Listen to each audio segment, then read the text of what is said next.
Fumio Kishida devient le 100e Premier ministre du Japon. Il prend le relais alors que le pays sort de l'état d'urgence de la COVID-19 pour la première fois depuis le début du mois d'avril.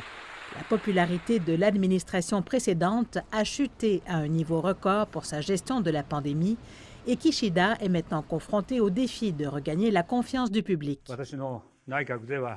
Tout d'abord, avec mon cabinet, je ferai tout mon possible pour prendre des mesures contre la Covid-19, qui est un problème urgent et prioritaire.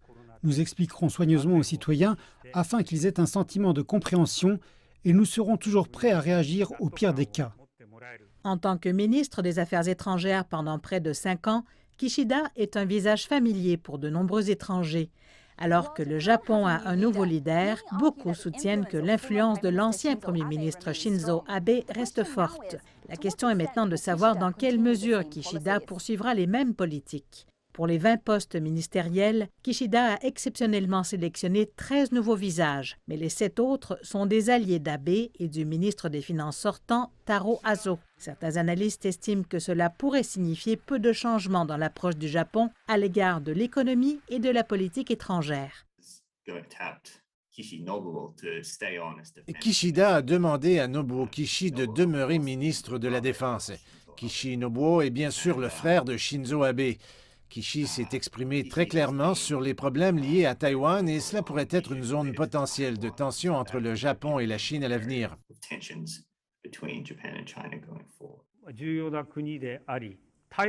La Chine est un pays important et le dialogue doit se poursuivre.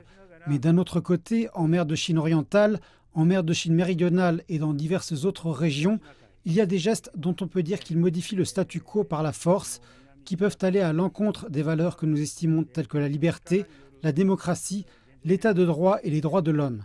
Et à cet égard, nous devons dire ce que nous avons à dire. Mais tout d'abord, Kishida se concentrera sur la direction du Parti libéral-démocrate lors des élections générales le 31 octobre, alors que le mandat de la Chambre basse du Japon arrive à terme.